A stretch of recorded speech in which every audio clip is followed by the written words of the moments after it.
नमस्कार साथियों, सभी को जय हिंद, वंदे मातरम। मैं गोविंद मालवीय आपका स्वागत करता हूं। और आपको जैसा कि पता होगा और नहीं पता, अगर कोई पहली बार मेरे साथी जुड़े हैं तो उनके लिए मैं बता दूं कि हम भारत के इतिहास का संपूर्ण अध्ययन यानी समग्र अध्ययन करना चाहते हैं। और हम काफ़ी लंबे समय से जो है पाषाण काल से लगाकर उसके बाद सिंधु घाटी सभ्यता, फिर वैदिक काल, फिर महाजनपद काल, फिर मौर्य काल, और मौर्य काल के बाद में हमने मौर्योत्तर काल और उसके बाद में गुप्त काल की चर्चा एक एक बारीकी के साथ में की है। आप वीडियो की प्लेलिस्ट में जाकर देख सकते हैं। भारतीय इतिहास इंडियन हिस्ट्री की प्लेलिस्ट में जाकर देख सकते हैं। सारे वीडियो मौजूद हैं। और मैं आपको बता दूं, ये सारे वीडियोस छोटे से छोटे लेवल के एग्ज़ाम से लगाकर इवन RS IAS तक के एग्ज़ाम में काफ़ी महत्वपूर्ण है। मैंने कुछ भी नहीं छोड़ा कंपटीशन के लिहाज से। इससे बेहतर आपको किसी भी यूट्यूब के प्लेटफॉर्म पर हिस्ट्री, इंडियन हिस्ट्री नहीं मिलने वाली है। तो चलिए शुरू कर लेते हैं, देखते हैं आपको कैसी लगती है। देखिए, अगर आप चाहें तो क्रमबद्ध पढ़ना चाहें तो प्लेलिस्ट में जाकर पहले वो वीडियो देखें, ज़्यादा बेहतर समझ में आएगा। वैसे हम चर्चा कर रहे थे पिछले वीडियो में गुप्त साम्राज्य के बारे में, और गुप्त साम्राज्य में हमने जो चर्चा की थी वह लास्ट वीडियो में हमने की थी समुद्रगुप्त के बारे में। देखिए, गुप्त साम्राज्य का जो मोटे तौर पर समय है वह 225 ईस्वी से 555 ईस्वी के मध्य है। ठीक है। और गुप्त साम्राज्य में पहले सम्राट थे श्रीगुप्त। श्रीगुप्त के पश्चात में घटोत्कच,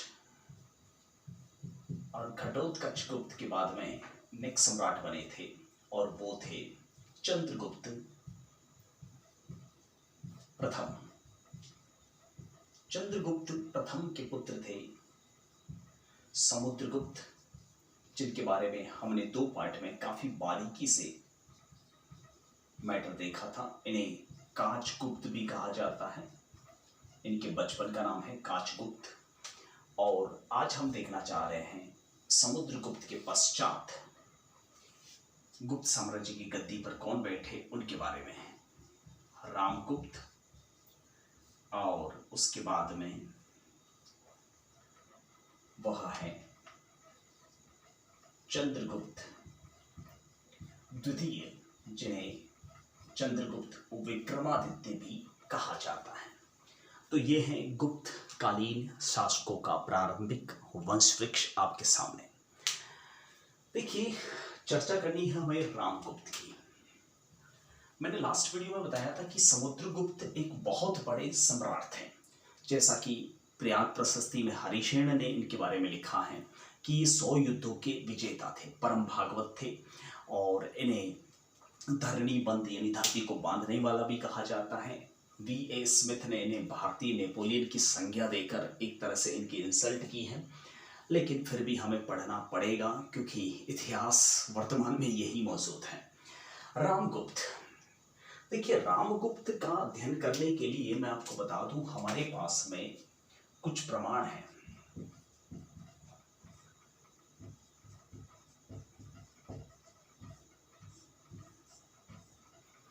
और एक प्रमाण है जिसका नाम है हर्षचरितम, जिसका लेखक है बाणभट्ट। और एक और प्रमाण है, वह है देवीचंद्र गुप्तम, एक पुस्तक है जिसका लेखक है विशाखदत्त। विशाखदत्त की वैसे आपने एक और पुस्तक पढ़ी होगी जो इनसे संबंधित नहीं है, वह है मुद्रा राक्षस।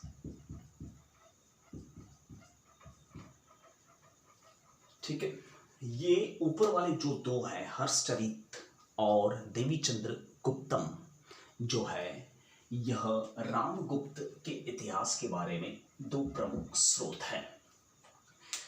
अक्सर एग्जाम में पुस्तकें पूछी जाती हैं। हर्षचरित और देवीचंद्र गुप्तम में एक कहानी का जिक्र है।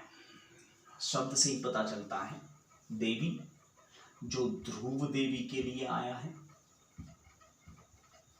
और चंद्रगुप्त द्वितीय के लिए आया है, इनके लिए। तो ध्रुव देवी और चंद्रगुप्त की एक कहानी है इस पुस्तक में जो विशाख दत्त ने लिखी है। क्या कहानी है देखते हैं। देखिए, ध्रुव देवी जो है वह रामगुप्त की पत्नी थी।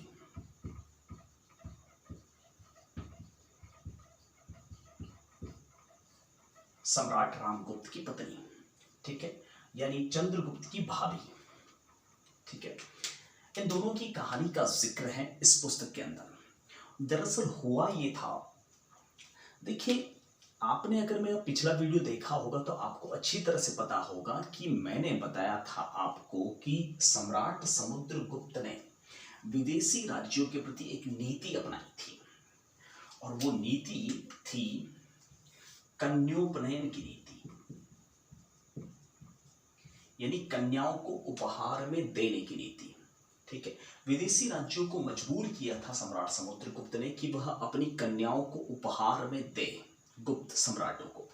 शायद इसी वजह से कुछ ऐसा हुआ था रामगुप्त के बाद, जो समुद्रगुप्त के बाद नेक्स्ट गद्दी पर बैठा रामगुप्त, उसके साथ में कुछ ऐसा हुआ कि एक शक शासक था, शकराज लिखा हुआ है, यानी शक शासक।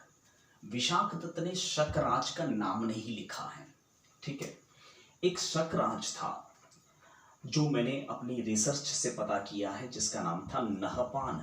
ये नहपान जो है वह नासिक शाखा से था, नासिक शाखा का एक शक शासक था। और मैंने आपको गुप्तों से पहले मौर्योत्तर काल में शक शासकों के बारे में बताया था कि इनकी 5 शाखाएं थी, एक मथुरा में, एक तक्षशिला में, एक उज्जैन में, एक नासिक में और एक गिरनार में।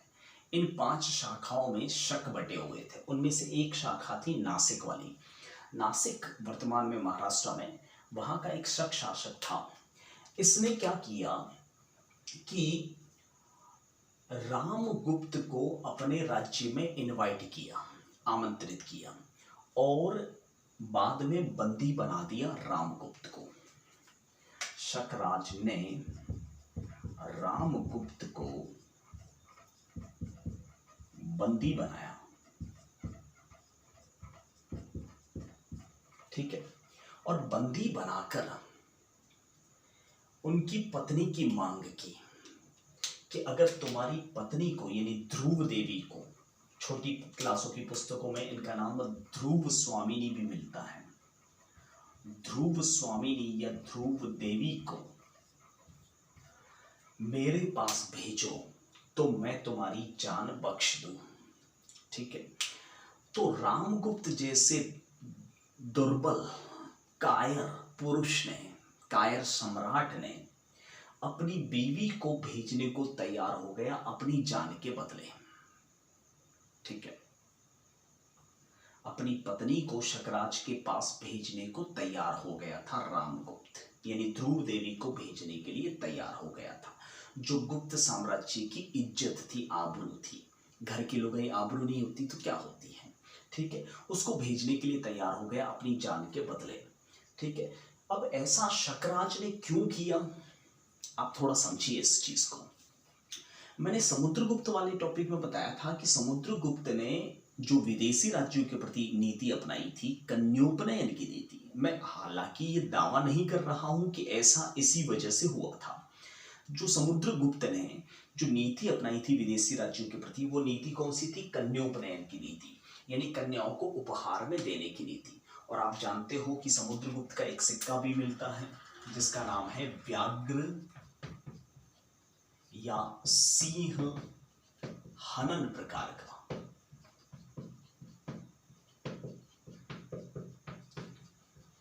इस मुद्रा के अंदर उन्हें शेर से लड़ते हुए दिखाया गया है, और मैंने आपको क्लियर किया था कि शेर कहाँ है? गिरनार में, और शक कहाँ थे? गिरनार में। तो हो सकता है, कंपेयर टू शक, हो सकता है कि विदेशी राज्यों से वैसे भी समुद्रगुप्त जीत नहीं पाए थे। विदेशी राज्यों का मतलब यहाँ पर सिर्फ शकों से है, बाकी राज्यों को तो उन्होंने जीत लिया था, लेकिन शकों को वो जीत नहीं पाए थे, इसलिए शक अभी भी मौजूद थे। और समुद्रगुप्त के मरते ही उनके स्वर्गवास के तुरंत पश्चात उन्होंने बदला लेने के लिए ऐसा किया कि रामगुप्त को अपनी राजधानी बुलाया और बुलाकर बंदी बनाया और बंदी बनाकर उनकी पत्नी की मांग की, और रामगुप्त अपनी जान छुड़ाने के लिए अपनी पत्नी को भेजने को तैयार हो गया। अब ऐसे वक्त में चंद्रगुप्त ने अपने घर की इज्जत यानी भाभी की रक्षा करने के लिए क्या किया, देखते हैं। जब ध्रुव स्वामिनी डोली में बैठकर शकराज के पास पहुंची, ठीक है, शकराज ने पहली बार घूंघट उठाया ध्रुव देवी समझकर, लेकिन एग्जैक्टली ध्रुव देवी की जगह चंद्रगुप्त विक्रमादित्य स्वयं उस डोली में बैठकर शकराज के पास पहुंचे थे। ज्यों ही घूंघट उठाया और तुरंत उन्होंने खंजर निकालकर शकराज का काम तमाम कर दिया और शकराज की मृत्यु हो गई। शकराज की उन्होंने हत्या कर दी। इस तरह से अपनी भाभी की इज्जत बचाई, अपने कुल की लाज बचाई। इसलिए चंद्रगुप्त विक्रमादित्य को शकारी भी कहा जाता है। शकारी, शकारी यानी शक का अरी यानी शक का दुश्मन, एक इनकी उपाधि है। शिकारी, शकारी, ठीक है। तो ये है रामगुप्त की एक कहानी। अब हम चर्चा करते हैं एक बहुत बड़े सम्राट, भारतीय इतिहास के वे सम्राट जो मेरी नजर में समुद्रगुप्त से भी बहुत विशाल और बहुत बड़े हैं। इस टॉपिक को शुरू करने से पहले मैं आपसे एक छोटी सी बात जरूर करना चाहूंगा। पहली बात कि ये टॉपिक एक वीडियो में कंप्लीट नहीं होगा। दूसरी बात, आपने भगवान राम का नाम तो सुना होगा लेकिन देखा नहीं होगा। मैं आपको दिखाऊंगा कि राम जी कैसे थे। मेरी नजर में अगर राम थे तो वो यही थे। आप इसी से अंदाजा लगा सकते हो कि मैं क्या कहना चाह रहा हूं। भारतीय इतिहास का ही नहीं, पूरे विश्व इतिहास का स्वर्णिम काल मानता हूं मैं इनका समय। अगर कहीं रामराज था हिंदुस्तान में जो लिखित है तो वो इन्हीं का समय था। ये वो समय था 375 ईस्वी से 415 ईस्वी का, जिसमें कुछ भी नहीं होते हुए भी बहुत कुछ था। लेकिन कुछ सस्ते इतिहासकारों ने बहुत बड़ी चोट कर रखी है हिंदुत्व के इतिहास पर। क्या था इनका समय, कैसा था, आप खुद जज कर लीजिए वीडियो देखने के बाद। और आपके मुंह से भी मैं गारंटी देता हूं कि आपके मुंह से भी एक शब्द निकलेगा जरूर इनका इतिहास कंप्लीट होने के बाद कि काश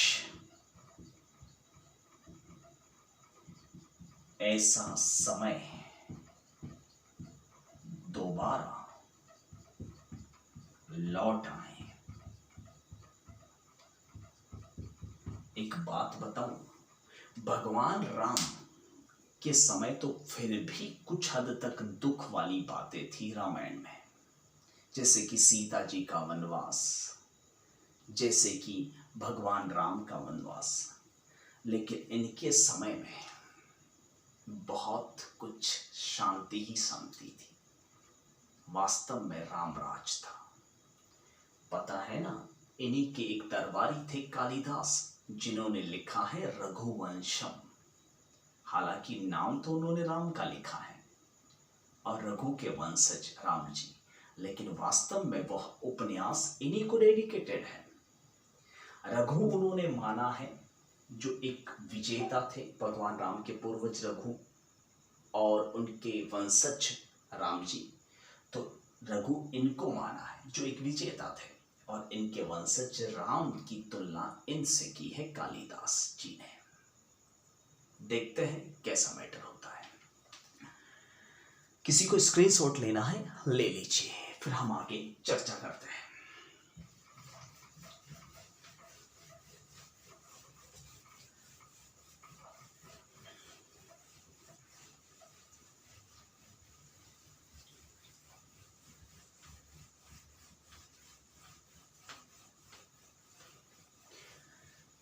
एक ऐसा व्यक्ति जो अपनी पत्नी को भेजने को तैयार हो जाए, क्या जनता उसे सम्राट के रूप में देखेगी? नहीं देख सकती। इसलिए जनता ने नेक्स्ट सम्राट चुना समुद्रगुप्त के छोटे पुत्र यानी रामगुप्त के छोटे भाई चंद्रगुप्त द्वितीय को। और ये समय जो मैं लिख रहा हूं 375 ईस्वी से 415 ईस्वी का समय मेरे मुंह से भी हमेशा निकलता है पढ़ाते समय कि काश ऐसा समय दोबारा आ जाए।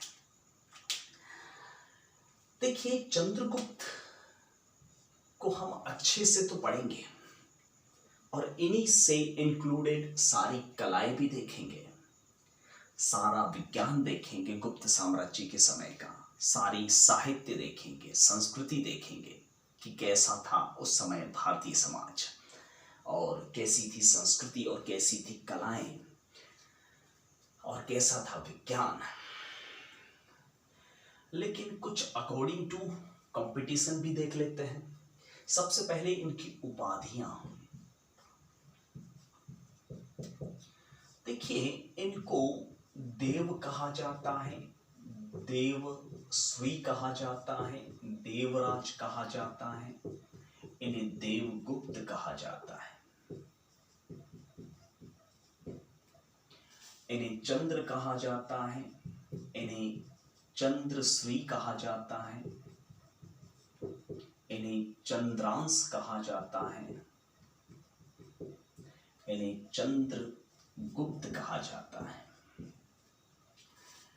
इन्हें विक्रम कहा जाता है, इन्हें विक्रमांक कहा जाता है, इन्हें विक्रम श्री कहा जाता है, इन्हें विक्रमादित्य कहा जाता है,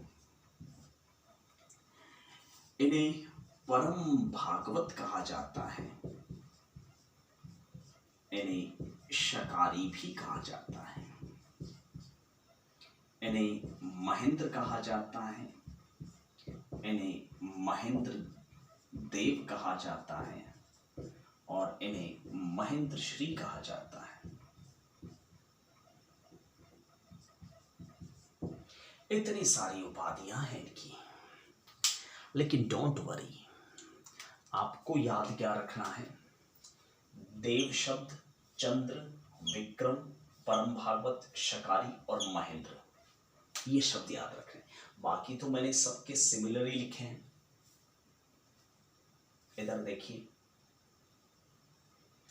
तो ये तो रख ही सकते हो, देव, चंद्र, विक्रम, परम भागवत, शकारी, महेंद्र। देखिए, यहां पर एक चीज सामने आई है, परम भागवत। इससे पहले समुद्रगुप्त भी परम भागवत थे, यानी गुप्त साम्राज्य में परम भागवत नंबर 2। आप स्क्वायर लगा लीजिए। देखिए, अब सवाल इस तरह से नहीं बनेगा, अब सवाल इस तरह से बनेगा कि गुप्त साम्राज्य में कौन से शासक परम भागवत नहीं है या है। 2-4 शासकों के नाम दे दिए, फिर उसमें से आपको है या नहीं है ढूंढना पड़ेगा।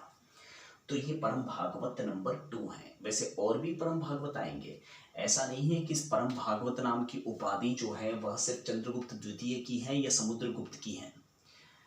परम भागवत उपाधि और भी आगे आएगी, वक्त के अनुसार मैं बता दूंगा आपको, ठीक है।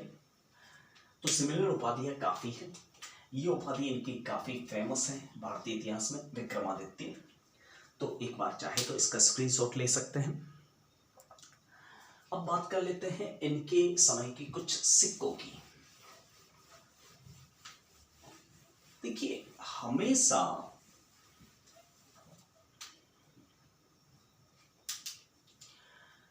सिक्कों की जब भी बात आती है एग्जाम में, तो कॉम्पिटिटर इधर का सिक्का उधर डाल देता है। मतलब समझिएगा, समुद्रगुप्त के सिक्कों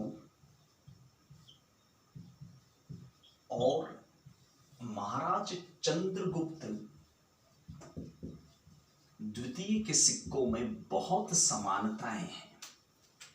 दोनों के सिक्कों में काफी समानताएं हैं, इसलिए एग्जामिनेशन हॉल में इनके सिक्कों को बंदा क्या करता है, कंफ्यूजन के मारे इधर का उधर डाल देता है। यानी सिक्का इनका होता है और इनमें डाल देता है, इनका होता है उनमें डाल देता है। तो पहले देख लेते हैं, समुद्रगुप्त का एक सिक्का मैंने बताया था और वो था गरुड़ प्रकार का। अगर आपने पिछला वीडियो देखा है तो आपको आइडिया होगा, जिसमें एक गरुड़ चोंच में नाग को दबाकर ले जाते हुए दिखाया गया है, क्योंकि ये भी परम भागवत थे, विष्णु का अवतार और विष्णु के वाहन गरुड़। क्यों इन्होंने सिक्का चलाया था? क्योंकि इन्होंने प्रथम आर्यभट्ट अभियान किया था। तो इन्होंने ऐसा कोई भी अभियान नहीं किया था, इसलिए इस टाइप का ऐसा कोई सिक्का इनका नहीं मिलता। वैसे मैं बता दूं आपको, इनके समय में कोई विशेष युद्ध नहीं हुए थे, मतलब युद्ध हुए ही नहीं थे, पूरा शांति काल था। मैं आगे आगे क्या कह रहा था, राम राज रघुवंशम लिखा है कालिदास ने इनके लिए। तो दूसरा सिक्का मैंने बताया था समुद्रगुप्त का, वह था अश्वमेध प्रकार का। ये अश्वमेध प्रकार का सिक्का इन्होंने एक अश्वमेध यज्ञ किया था, ठीक है, दक्षिणापथ विजय के उपलक्ष्य में शायद, ठीक है। तो इनके भी दो सिक्के मिलते हैं अश्वमेध प्रकार के, अश्वमेध प्रकार का एक और एक दूसरा, दो अश्वमेध प्रकार के सिक्के मिलते हैं। इनका भी है अश्वमेध प्रकार का सिक्का और इनका भी है अश्वमेध प्रकार का सिक्का, और अश्वमेध प्रकार के सिक्के दो हैं। इसका मतलब चंद्रगुप्त द्वितीय ने दो अश्वमेध यज्ञ किए थे, और ये विजय के लिए नहीं किए थे, दिग्विजय के लिए नहीं किए थे, शांति के लिए किए थे। ऐसा नहीं है कि अश्वमेध यज्ञ जो है वह विजय के लिए किया जाता है, राज्य की शांति के लिए भी किया जाता है। एक अश्वमेध प्रकार के सिक्के के आगे वाले भाग पर एक यूप से, यानी यज्ञ के यूप से घोड़ा बंधा हुआ है, ठीक है, और साइड में यज्ञ वेदी है जो जल रही है, ठीक है। नीचे लिखा हुआ है महाराज चंद्र जयतो वर्चते, यानी महाराज चंद्र की जय हो, और पीछे वही पद्मासना लक्ष्मी जो गुप्त साम्राज्य की पहचान है, ठीक है। और एक अश्वमेध का यज्ञ जो घोड़ा है, जिसमें एक बौना आदमी छतरी लिए हुए खड़ा है, महाराजा सिंहासन पर बैठे हुए हैं, ठीक है। तो उस टाइप का सिक्का है। यानी दोनों इन्होंने दो अश्वमेध यज्ञ किए थे। तीसरा प्रकार का इनका सिक्का था, वह था परशु प्रकार का। भगवान परशुराम की तरह इन्होंने पूरे आर्यवर्त को नाग विहीन किया था, मैंने बताया था आपको लास्ट वीडियो में। तो इनकी कोई भी ऐसी विजय है नहीं, इसलिए ऐसा सिक्का इनके है नहीं, ठीक है। चौथा प्रकार का सिक्का मैंने बताया था, वह था धनुर्धारी प्रकार का सिक्का, जिसमें महाराज समुद्रगुप्त को जंगल में धनुष बाण ले जाकर घूमते हुए दिखाया गया है। इनका भी एक ऐसा सिक्का है जिसमें छत्रधारी प्रकार का सिक्का है। देखो आगे सिमिलर नाउन, छत्रधारी प्रकार का जो सिक्का है वह महाराज चंद्रगुप्त का है, जिसमें महाराज बैठे हैं और एक आदमी छत्र लिए हुए खड़ा है, महाराज सिंहासन पर बैठे हुए हैं, ठीक है। एक और सिक्का है और वो है, मैंने आपको बताया था, व्याघ्र हनन प्रकार का, अभी अभी चर्चा की थी, जिसे हम सिंह हनन प्रकार का सिक्का कह सकते हैं। इनको शेर से लड़ते हुए दिखाया गया है, क्योंकि इन्होंने शकों को पराजित नहीं किया था, लेकिन अभी अभी मैंने बताया था ये शकारी कहलाते हैं, शकों को इन्होंने परास्त किया था। तो इनका भी एक ऐसा सिक्का है व्याघ्र हंता प्रकार का। इनको इस सिक्के में, जिसे सिंह हंता प्रकार भी कह सकते हैं, जिसमें एक महाराज जो है वह किसी शेर को मारते हुए दिखाए गए। इसका मतलब इन्होंने शकों को पराजित किया था, शकों को इन्होंने पराजित नहीं किया था। एक इनका सिक्का है, वह है वीणा प्रकार का। महाराज समुद्रगुप्त को पलंग पर बैठकर वीणा बजाते हुए दिखाया गया है। तो इसी टाइप का सिमिलर इनका भी एक सिक्का है, जिसे कहते हैं पर्यंक प्रकार का। इस सिक्के के आगे वाले भाग पर महाराजा पलंग पर लेटे हुए हैं और उनकी पत्नी पैर दबा रही है। कैसी फीलिंग आ रही है आपको? जैसे क्षीर सागर के अंदर भगवान विष्णु जो है वह शेषनाग के फन के नीचे कुंडली में बैठे हुए हैं और पद्मासना लक्ष्मी मैया पैर दबा रही है, वैसे भी इनको क्या कहा जाता? परम भागवती, यानी विष्णु का अवतार। तो वैसे ही कुछ इस सिक्के के अंदर भी फीलिंग है। ठीक है, तो ये सिक्के मिक्स हो सकते हैं। ये सिक्के समुद्रगुप्त के हैं और ये सिक्के जो हैं महाराज चंद्रगुप्त द्वितीय के हैं। देखिए यहाँ पर अश्वमेध प्रकार दो हैं। ठीक है, तो ये वाला तो सिक्का पूछेंगे नहीं आपको, क्योंकि दोनों के अश्वमेध प्रकार के सिक्के हैं, यहाँ से सवाल आएगा नहीं। ठीक है, गरुड़ प्रकार का सिक्का, पशु प्रकार का सिक्का स्पेशल इनका ही है, इनके है नहीं, तो आप आराम से पहचान सकते हो। यहाँ से कंफ्यूजन क्रिएट होगा और स्पेशली सबसे ज्यादा कंफ्यूजन होगा हनन प्रकार और हंता प्रकार में। हंता है वह चंद्रगुप्त द्वितीय का है और हनन है वह समुद्रगुप्त का है। समझ गए मेरी बात को? तो ये है महाराज चंद्रगुप्त द्वितीय के सिक्के। ठीक है, अगर और प्रमाणों की मैं चर्चा करूं तो इनके प्रमाणों में एक और हम बात करेंगे, जो होपफुली हम पूरी डिटेल में हम चर्चा करना चाह रहे हैं। जैसा कि मैं आपको वीडियो के स्टार्ट में ही बता दिया था कि मैं पूरी बारीकी से चर्चा करूंगा, यानी खुदाई एक तरह से उस काल की, यूं समझ लो शोधात्मक कार्य जैसे करेंगे अपन। तो अपन चर्चा करेंगे नेक्स्ट टॉपिक में महरौली लौह स्तंभ की। लौह स्तंभ मैं आपको बता दूं, ये महरौली का लौह स्तंभ दक्षिणी दिल्ली के महरौली गांव में वसंत कुंज के पास में है, ग्रेटर कैलाश और वसंत कुंज के बीच में। यह लोहे की लाट, एकाश्मक लाट, करीब 1400 टन वजनी, खुले आसमान के नीचे खड़ी है, अभी तक जंग तक नहीं लगा है। सोचिए साइंस कितनी स्ट्रॉन्ग थी। आज भी जंग लग जाती है चीजों की, लोहे की चीजों को। और इस पे एक राजा के 7 लेख लिखे हुए हैं। चलिए चर्चा करेंगे काफी बारीकी से। और कालिदास ने क्या लिखा है इनके साम्राज्य में के बारे में, फाहियान ने क्या लिखा है इनके साम्राज्य के बारे में, किस तरह का राम राज्य था। मैं सिर्फ कालिदास के भरोसे बात नहीं कर रहा हूँ, क्योंकि कालिदास तो इनके दरबार में बैठते थे, तो वो झूठ मूठ की प्रशंसा भी लिख सकते हैं। लेकिन फाहियान को क्या पड़ी थी कि वो प्रशंसा लिखते? फाहियान ने खुद कहा है राम राज्य से बेहतर। ऐसी फीलिंग्स आपको खुद को आएगी। इसके अलावा इनके दरबार में नवरत्न भी थे, आपने नाम सुना होगा ना, वराह, मिहिर, शंकु, धनवंतरी, ऐसे ऐसे नाम बड़े बड़े, आर्यभट्ट। अब इससे ज्यादा सितारे भारतीय आकाश में क्या हो सकता है? जितने सितारे इनके दरबार में बैठते थे शायद ही किसी सम्राट के दरबार में बैठते थे। मुझे तो लगता है कि उज्जैनी के जो विक्रमादित्य है वो काल्पनिक है, यही वो विक्रमादित्य है जो वास्तव है।